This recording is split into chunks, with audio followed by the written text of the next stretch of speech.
Hello, my name is Shelby Wilson, and I'm here today to present on family dynamics, helping siblings understand the ins and outs of a learning disability. A little bit about myself. I'm a licensed master social worker in the medical field. I have worked in the disability community for over 15 years since I was a teenager. In a variety of settings. I've worked at a summer camp for kids with disabilities. I've worked in nonprofits that serve people with various disabilities. And most importantly, I am a sibling myself. I have two brothers that have disabilities. One has a learning disability and one has some developmental and medical disabilities. And both of them have really shaped my career and obviously brought me here today. I'm also the chapter lead for the Texas Sibling Network in Lubbock. So a little bit about the Texas Sibling Network.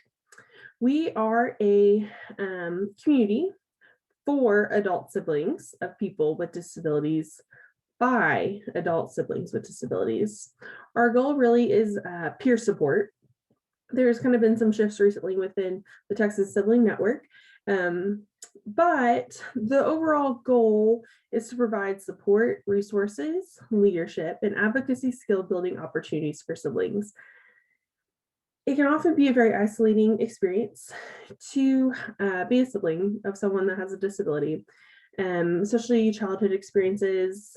And so really the goal is to help connect siblings to each other and then also, really to help us, plan for the future, acknowledge the experiences that we've had. In the last 2 years, our Lubbock chapter has had a few opportunities. We've had a SIB shop experience for elementary school age children at a conference in Amarillo last year.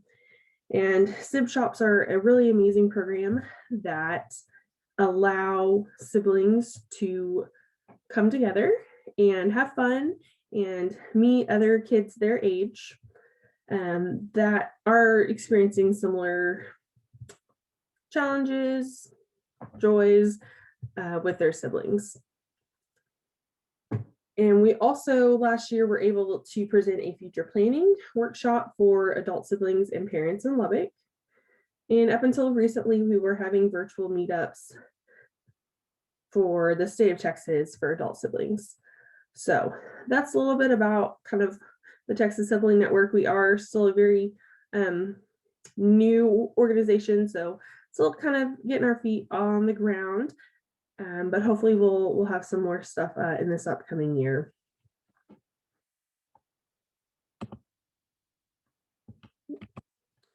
So today I will be talking about siblings and their brother and sister with a learning disability. So I'll mainly be referring to siblings as the kind of one without a disability, and then we'll be talking about their brother or sister that has a learning disability. So I'll kind of be going off the definition from the National Center of Learning Disabilities with the definition of a learning disability as learning and attention issues, which are brain-based difficulties in reading, writing, math, organization, focus, listening comprehension, social skills, motor skills, or a combination of these.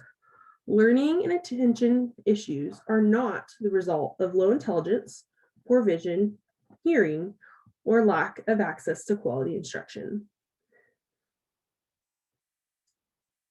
So examples that will be kind of going off today will be attention deficit hyperactivity disorder, dyscalculia, dysgraphia, dyslexia, dyspraxia, executive function deficits, and nonverbal learning disabilities. So before getting to the sibling roles, it's really important to look at the overall family dynamics and how in learning disabilities and how that's impacted. So one of the statistics I found from the National Center of Learning Disabilities is that 1 in 5 children in the United States has learning and attention issues, but only a small subset are formally identified with a disability in school. So that's a pretty large portion of the population that more than likely have siblings. So learning disabilities are generally diagnosed in early school years, but can be missed. I'm sure anyone that works in this field or parents, y'all are well aware of this. Parents can face challenges in having a child with a learning disability, such as meeting the needs of their child, getting access to services, and also the family dynamics that can be impacted by the child with a learning disability. According to one study also from the National Center of Learning Disabilities, said that 43% of parents say that they wouldn't want other parents to know that their child has a learning disability. And this was pretty surprising to me because learning disabilities are just part of who that child is. But unfortunately, a lot of stigma does come with a learning disability. So part of, parents and service providers, educators, is really helping to raise awareness and to reduce the stigma. And that's something that we can all help with. And we'll talk a little bit more about that later on. And as far as parents, advocating for their children's needs within the school setting and beyond is also really important. And then, this awareness and advocacy can really impact the child with learning disabilities and their siblings. If a parent is bringing, that awareness and advocacy, the child with learning disability is going to see that. And they should also be involved with that, as age appropriate and developmentally appropriate. And then their siblings are also going to see this as well. So as far as parent roles go, first off, parents need to be educated on their child's learning disability so that they can create an atmosphere of acceptance and reduce stigma. This is a really great opportunity for service providers, educators, anyone who's working in the field of learning disabilities to help provide that education. Y'all, service providers working in that field are going to be knowledgeable. And so really helping the parents understand their child's, the things that they might struggle with, the things that, might be barriers to them, that's going to really help the parents in the long run. Because if the parents don't have enough understanding to explain the learning disability to the child that has it and to their siblings, this is definitely going to be a barrier to family dynamics, to the child kind of comprehending why they might be having the challenges that they are. And then also parents can set the tone for how the learning disability is portrayed within the home. I mean, obviously we don't ever want the child to feel like they're a burden of any kind. There might be added challenges to having a child with a learning disability. There might be some frustrations, especially when it comes to school. And so trying for the parents to really help keep a positive mindset and make sure that, the child's not being portrayed as the problem child, and really having equal expectations for all the children in chores, behaviors. There might be some differences when, it comes to schoolwork and, kind of the needs that each child's going to have, but having those equal expectations that, everyone's going to help out in the house, with their chores and, making sure that they're appropriate and not making, letting each child have some autonomy in that. So talking about kind of the family as a whole. So, educating, like we kind of said, the parents, needing to be educated on the child's learning disability, but really educating the whole family on the learning disability. That way, not only does this empower the child that has a learning disability to kind of know, why they might be a little bit different than their brother or sister when it comes to, maybe them being able to read as well, or focus, whatever it might be. And there's a lot of different ways that this can be done. Um, Personally, I'm a real big proponent of books, and books can really open up a lot of conversation for families and children, especially children. They can really relate through that.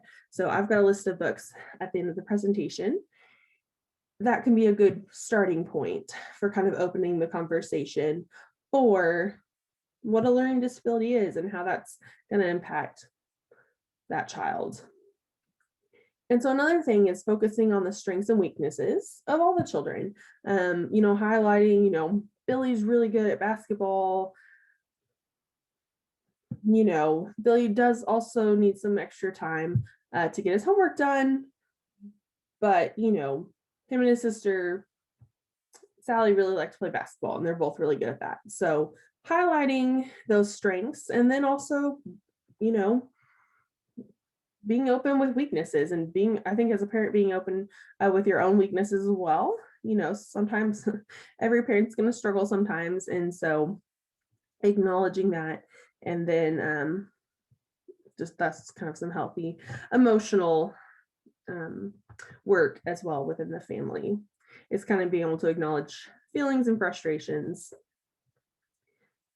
And also along with that is kind of explaining why one child might need more help with homework, or maybe they have special tutoring, or there's more appointments for this child. That way, it's like explaining, like, okay, Billy, sometimes he needs extra help with his homework because he, has ADHD, and, maybe he just needs a little bit more of mom and dad's attention to help get his homework done. Whereas, sister doesn't need as much help.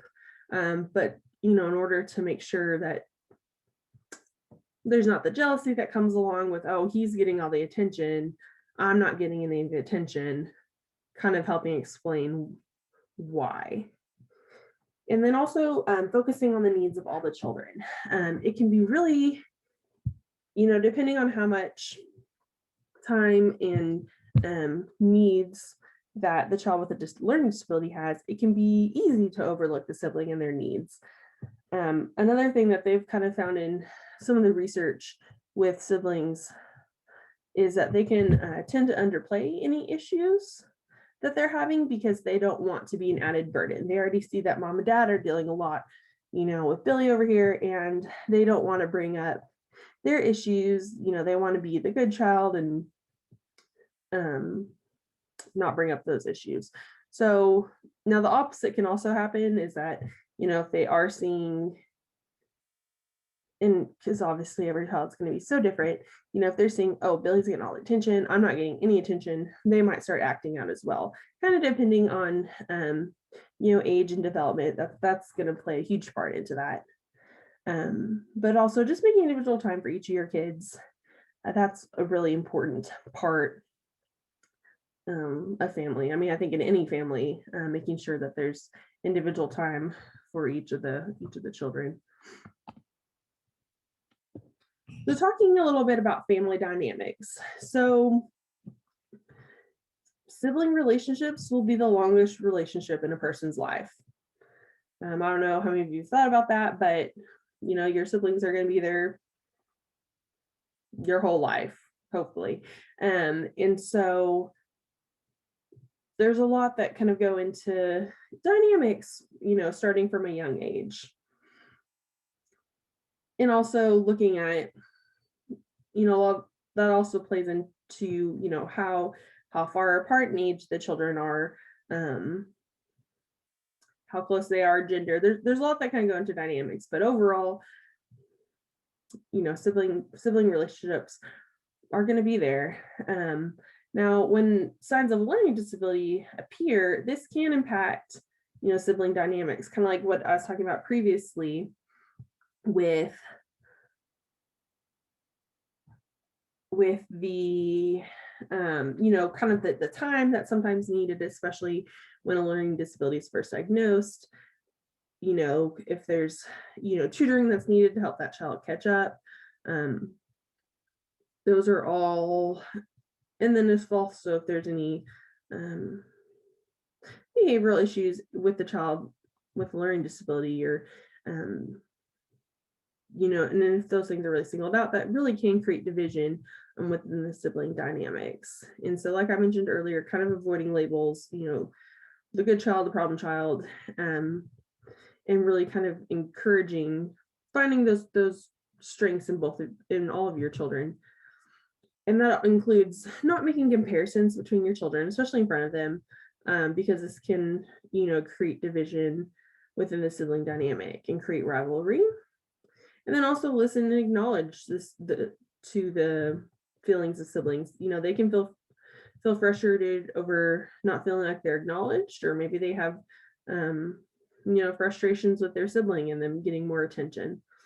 So really, listen and acknowledge the feelings of the siblings. So how can parents and service providers help siblings? So making sure that siblings are educated on their brother and sister's learning disability in an age-appropriate manner. Coming from personal experience,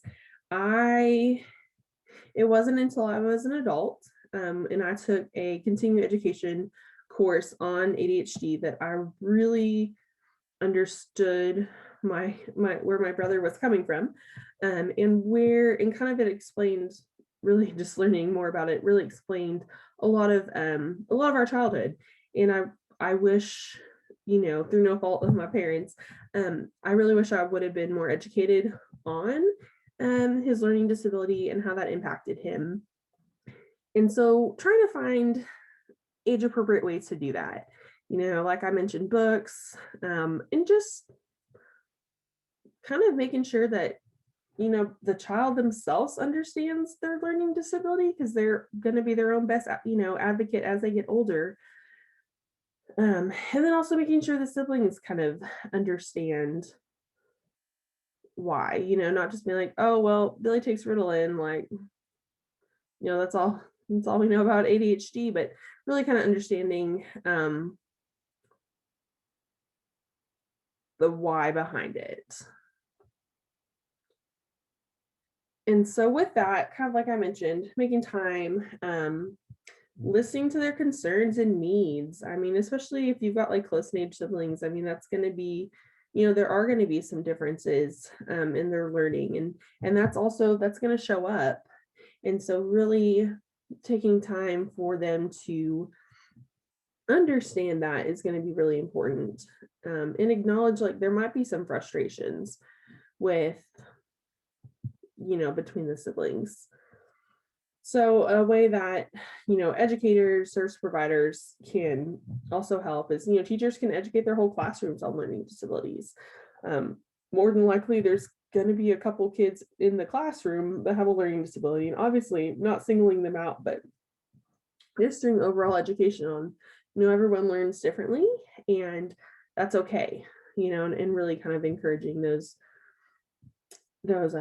strengths and similarities that we have. And some people are going to struggle, and how can we help out, maybe our classmates that are having a harder time learning. And yeah, and I think educate, that kind of education definitely starts at a very, very young age. And so depending on the sibling, also teachers, their teacher may need to be aware, if they start having struggles, like we said, some kids kind of underplay their issues, or some act out, depending on their needs, their development. And so they might need, so teachers might need to be made aware of that, and vice versa. Maybe, if the teacher notices that they're having issues in the classroom, bringing that up to parents. So kind of a little bit more about siblings. So why do siblings matter? Like why do siblings matter when it comes to, the child with learning disabilities? So one thing that's been found is that, there's often a lot of support for parents, that have a child with really any type of disability. There's a lot of support that comes for the parents. But unfortunately, a lot of times siblings are overlooked, but they often have, like the same needs, concerns as parents do, as some of the research from the Sibling Leadership Network has found. And so it's really important that, siblings are acknowledged because they can play a really important role in supporting their siblings with learning disability throughout their lifetime. Like I mentioned, they've got the longest relationship. They're going to be peer models for their brothers and sisters. Like I said, depending on age, I mean, they might, be able to serve as a peer model. Maybe they're helping, brother or sister read. Maybe, they are the ones that are helping. I mean, they're the ones playing, they're the ones, that they spend siblings spend a lot of time together, especially when they're young. And so, siblings are peers that are uniquely positioned to support their brothers and sisters. And so siblings are often overlooked by service providers. Like I said, family support usually means a parent and that child that has learning disability. So, if you can look at ways at including, the whole family, including the siblings, and family support, I think that's really an important key that a lot of times is missing. And hopefully, that's a big goal with the Texas Sibling Network, is to get places to think about the whole family, to think about the siblings. I think that's personally really important. I think I would have really benefited a lot from having, learning more about my brother's learning disability growing up. I knew plenty about my other brother's, developmental disabilities, but my brother's learning disabilities, I didn't know as much. And I think it would have been really helpful to have learned more about that and kind of play more of a bigger part in making sure that he had everything he needed, especially being a couple years older than him. So siblings are important. So kind of looking at the sibling needs in childhood, and this is something that the Texas Sibling Network has recently put out and really encouraged. So like we mentioned, developmentally appropriate information about their sibling's disability. This is going to look different for each family, and definitely so that each child's specific disability. But making sure that developmentally appropriate information is given, and that it's continued to be given. It's not a one-time, okay, Billy has ADHD and this is it. Like, no, obviously it's gonna be different as you go throughout childhood and as far as understanding goes. And then and then along with that goes responding to information, to questions. If the siblings are all in the same elementary school, sometimes there might be questions about their siblings' learning disability, and just making sure that the sibling is adequate, can kind of answer that. I think that's important. And then I think also along with that is like, so that like, I hope there's not bullying, but if there is, having that the sibling and the child can kind of stand up for themselves. And then also opportunities to meet peers who are siblings. Like I mentioned, sib shops, they're a really excellent opportunity for that. They are usually geared towards ages 8 through 13. And so kind of that elementary school age where it can be hard. They have quite a bit of understanding at that age. And so yeah, it can definitely be a challenge for them, depending on how many needs their sibling has. So like I said, strategy for addressing any bullying of their siblings or themselves. Um, and then also just making sure that there's adults at home and school that are interested in what they have to, say, whether that's a teacher, counselor, coach. Um, I think every child, should definitely have some positive adults in their life, but especially if they are facing any extra difficulties, at home, if that's really important.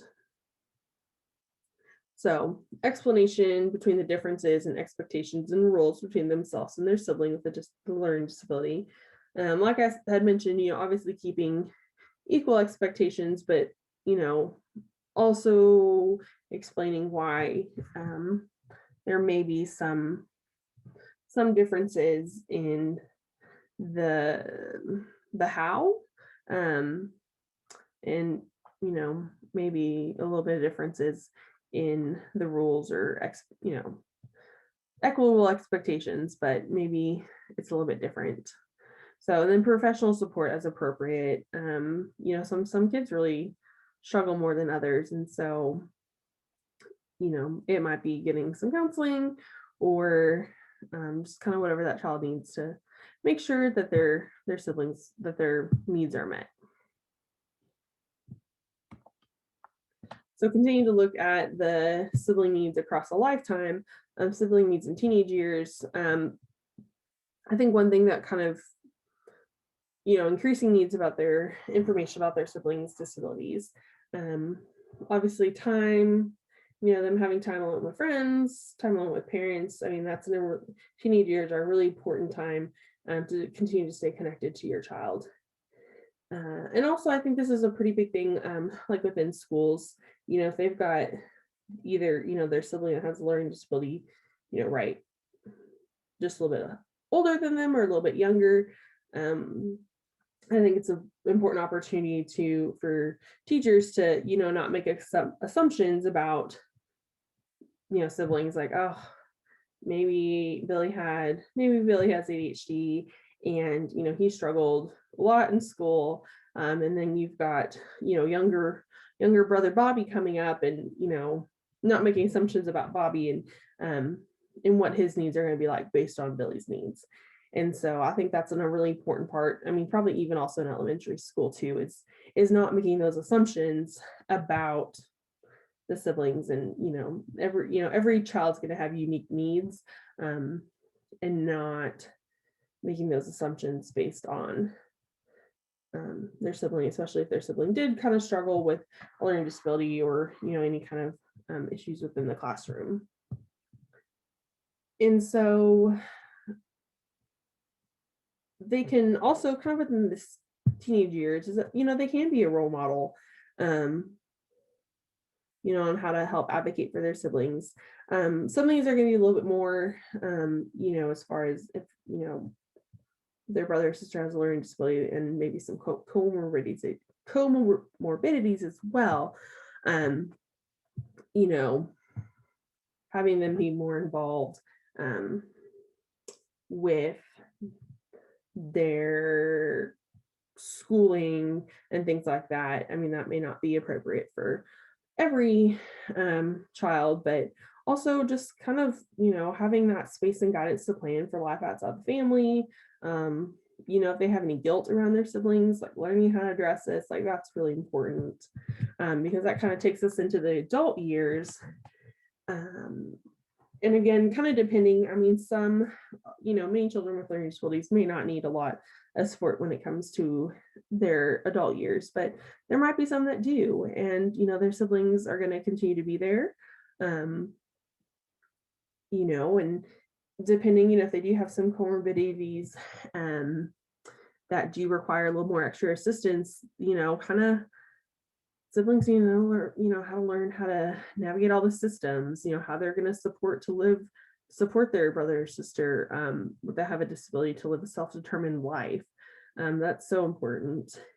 If there's any kind of caregiving that has to happen, and really just making sure that,